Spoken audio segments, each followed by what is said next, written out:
Hi, I am Kevin Slater. I am running for the 62nd District in the state of Utah State Legislation. Um, I thought I would make a video this week. I lost my job last week. I am currently unemployed. That's all right. I will find a new job hopefully very soon. Um, Last year, while I was working as a teacher, of course, I'm a substitute teacher, as I have explained before. I actually got sick 3 times in the last school year. I got sick in December, I got sick in February, and I got sick at the end of April. And I lost about a total of 13 days of work that I could have worked, but didn't because I was sick. I kept getting sick probably because parents are sending their kids to school and their kids are sick when they send them. Um, that shouldn't be happening. We really need to have better sick leave available for people um, when they're working. I think the best plan that we could have, it doesn't cost any money at all, is when a person begins work, that they automatically get 2 weeks of sick leave beginning on the day they start work, and that they should get a minimum of 2 weeks of sick leave a year. That should be for any emergency that they have. This isn't asking for too much. 2 weeks isn't even very much. Uh, it would allow people to spend time with children who are sick. It would be able to allow people to take time off of work when they're sick so that they don't bring their illness into work. I don't want to go to a restaurant and have my waiter sick. I don't want to have the cooks sick. I don't want to have um, any of the people that work at the grocery store to be sick when I go to the grocery store. I don't want people to be sick when I have to work as a teacher. I don't want the kids to be sick. I don't want the parents to be sick. I don't want the teachers to be sick because we spread it. And sending kids to school sick is not appropriate. Parents, of course, are worried about their jobs. Typically, both parents now are working, and so there's nobody at home. At least, definitely in the public school system. I'm sure it's different for people that work and send their kids to school, to private schools. This isn't as much of a problem there, but not everybody has private school money. Most people have to send their kids to public schools, and when they're sending kids to public schools sick, they're getting their other students and teachers sick. This can be easily prevented if parents have sick leave. I remember a job that I had where I was in the hospital all day. I had an IV stuck into my arm. I was there for about 8 hours for monitoring. I was there like 8 in the morning till like 4 in the afternoon. I had to go to work at 5 o'clock, and I had messaged my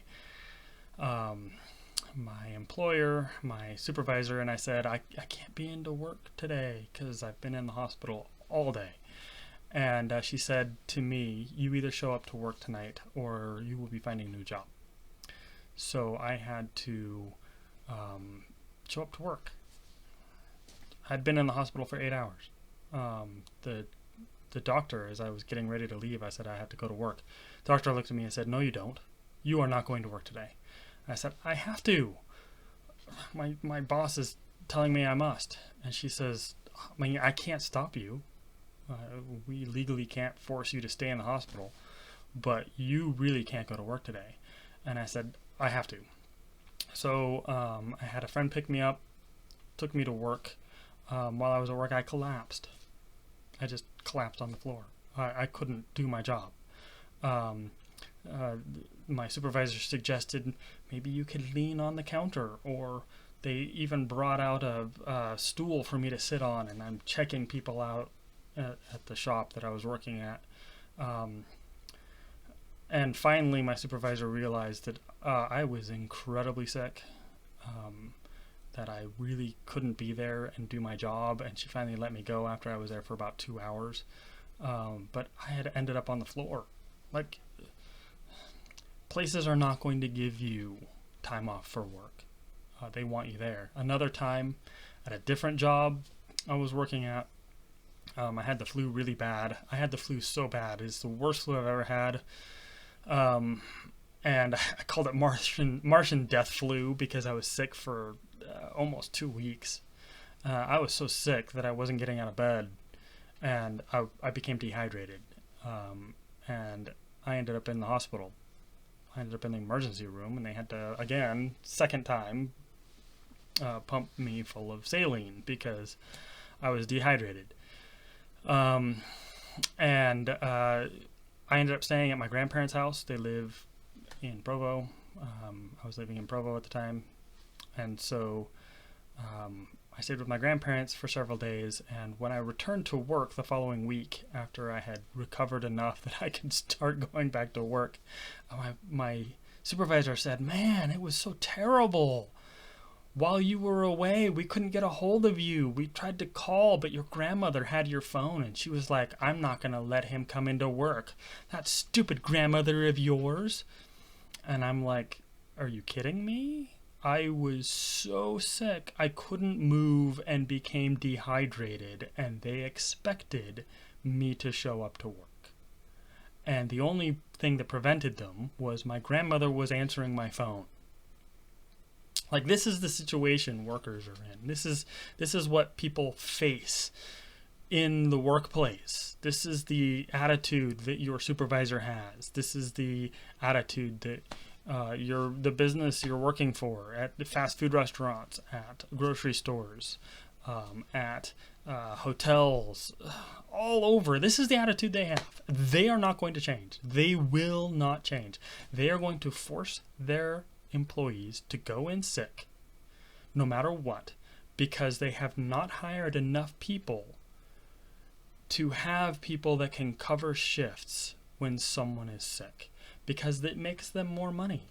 I remember when I started at a particular job that I had where I was working at a hotel, where there was always 2 people at the front desk at all times, and there was also the houseman that was available. So he would help people with their luggage. He would drive people using the van that we had available for the shuttle, if anybody needed a shuttle at the hotel. And then we also had the manager, and all of these people were on shift at a time. And so if somebody was sick, we had other people that could take over the role. You know, it would be a little bit more difficult. The houseman, for example, would be able to check people in. The front desk supervisor was available if we needed her. And the hotel was sold, and a new owner came in, and he fired the houseman. He fired the second front desk supervisor, the front desk supervisor. He fired the second person that was at the front desk, and he fired the general manager. And in fact, he made the front desk supervisor the general manager because he could pay her less. And because of that, there was only one person at the front of the house at any given time. So if she's sick, nobody can take over that role. And so she's forced to go to work sick because it saves money. You know, people are always going to be looking for ways to save money, and they're not going to care about how stressed out the workers are. They're not going to care about whether the front desk clerk is sick. Come in anyway. We can't have that. We have to have a system where the day you start, automatically 2 weeks of sick leave, and every year you get 2 more. That's the bare minimum we should have. We should be doing better than that, but that's the bare minimum. And it doesn't require any money. You just pass a law that says anyone that has a business, 2 weeks sick leave, right at the start. And if you are concerned that people are going to commit fraud, they're going to be like, "I'm going to take my sick leave and then quit," then sue them for fraud. Fraud is illegal. You cannot commit fraud. It is already illegal. So I don't want to hear anybody come up with the excuse that we cannot give people 2 weeks of sick leave from the day they start because people will abuse it. I don't want to hear that. Come up with whatever you need. Make them come in with a doctor's note as if they're kindergartners. Whatever. but the day they start 2 weeks sick leave, automatically, I don't care what business you're in. I don't care if you're stuffing tacos at the taco shop. I don't care if you are a grocery store clerk or a professor at a university. It doesn't matter. 2 weeks minimum. And needs to begin day one so that people are not going to work sick, because they are. And that is making us all sick. For the public good, this needs to be done. And that is one thing I'm going to push for. So, wish me luck. I am again Kevin Slater, running for the 62nd District in the state legislature for the state of Utah. Thank you very much. Bye-bye.